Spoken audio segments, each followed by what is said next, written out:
I'm Brian from Lone Star Classics. I'm going to measure this body for you here. Thought it was easier to make a video than it would be to write all this down so that you can see what we're doing and where we're getting the measurements from. Okay, I'm going to start with the cockpit length. From the back of the foot box to the back of the wall is exactly 55 inches. We'll go to a car in a minute and measure from the pedal, but from the wall though, where the clutch pedal would bottom out, that's where you're looking at 55 inches. The width of the floor in here is 22 inches. That's the maximum width for the seat, and that is it's going to be a 24 by 22 inch square for the allowance for the seat. And then from the dashboard to the back wall is exactly 38 inches. And then one important thing to consider is the tunnel down here. Our tunnel at its maximum width is 12 inches. Just take note, most of your replicas out there will have about a 20 or 24 inch wide tunnel. So the tunnel is much narrower on ours. What that means is down here in the foot box, your feet are going to have a lot more room. Your foot box is going to be considerably larger. At where your pedals are going to be hanging, you're going to have 19 inches. That's from where your accelerator pedal attaches to where your brake and clutch will be. Okay, you are also wanting some height measurement from the floor to the very bottom of the dashboard is 15.5 inches, and from the inner door to inner door, it's exactly 4 feet. Oh, I'm sorry, it's 4.5. It's 4 feet 1 inch. And then you're going to have the distance, I think you were asking, from the inside of the door to the inside of the tunnel. And it's going to be the same as the floor width was. It's going to be 21.5, almost 22 inches. It's going to be like 21.5 from where you're inside of your door to your tunnel. And also you can cut this tunnel down if you want to, and you can cut the foot box 4 inches over, and I'll show you that in a second on another body. Because the cockpit is set up, the engine compartment is set up to accept the big block, 460 even. So if you're putting a small block in, like most customers, like a 302 or 351, you don't have to deal with that space issue. So you'll have a lot of dead space left over. You should use that dead space, just cut it out, move the foot box over. I've done it in my car. My customer here did it with his car. We'll show you that in a second. Let's see, the other measurement I believe you wanted was from pedals and from the steering wheel. So let's go over to this car real quick. We'll get that measurement. Okay. Okay, on this car, we've modified the foot box to move the gas pedal over to the right, but the pedal and the brake will be in the same location as it would be in anybody else's. At where it's hanging, it's 46 inches. Well, it's 45 inches straight shot level with the back wall. Your seat's going to be very thin.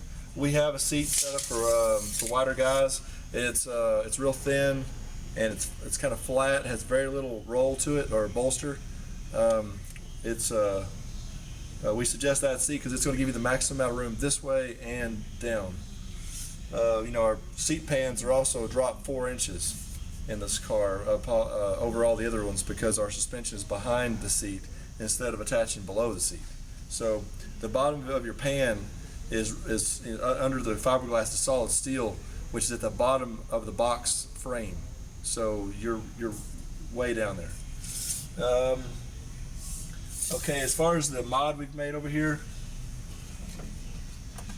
5 inches, about 5.5 inches technically, is what we've done going in this way. So we've gained 5 more inches to the right. He has not modified his tunnel, but if he wanted to, he could shorten this tunnel down a good 3 inches because the transmission is way down here. So you've got all this dead space above the transmission and under this. So like I say, these are set up to accept huge transmissions like automatics or the T56 6-speed. But the T5 or the Tremec 5 speeds that most people use are smaller. There's lots of room under there. use the room. Okay, the steering column, at the point that the wheel attaches to the steering column, is going to be about 7.5 inches from the dash.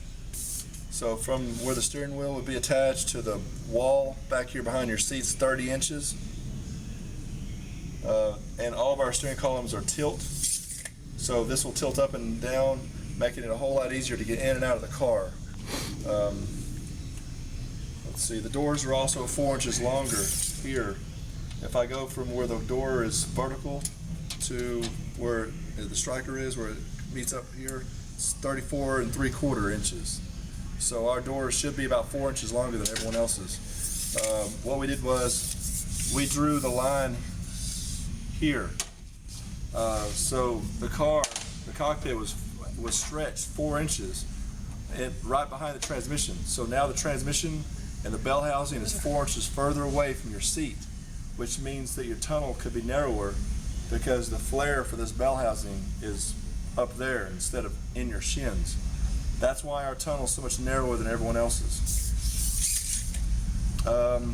Let's see, as far as from the windshield to your seat, that's about the bottom of where your seat would be. Eyeballing it, it looks like exactly about 37 inches. It's going to be a little different up here because I'm at the top of the, over here I'm at the bottom of the slope, over here I'm at the top of the slope. So it's going to be a little higher here. It's 34 inches, I'm sorry, it's 35 inches. So, where your seat's going to be is going to be about 2 inches lower than that. And I can't think of any other measurements. Oh, I think you might have wanted overall length and width of the car. Car is almost 14 feet long. It's just short of 14. It's like 13.6. 13 feet 6 inches. Wide, it's exactly 70 inches from the outer fender flare to outer fender flare in the back. It's the original width. Like I say, and its original height and everything, it's just 4 inches longer. The suspension is adjustable with the coilovers within 3 inches of adjustment with your shock. So you can adjust the ride height to your likings. But that's all the measurements I can think of. Your roll bar should also be above your head.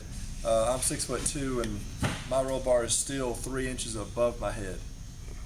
So you should have plenty of room in the car. So I can't think of any other measurements. So if you have any other questions, give me a call or email me. Thanks. Okay, we have got a car in the shop here with the standard seats, but like I said, we offer 2 different standard seats. These are pretty thin, but they're not as thin as the flatter style seats. But these are more original wraparound seats with the big bolsters. But I wanted to go ahead and sit down in this car and give you kind of an idea of where my line of sight is with the windshield in relation to the steering wheel and everything else, and the roll bar. This standard height roll bar. So I'm going to go ahead and slide in here. I'm 6'2",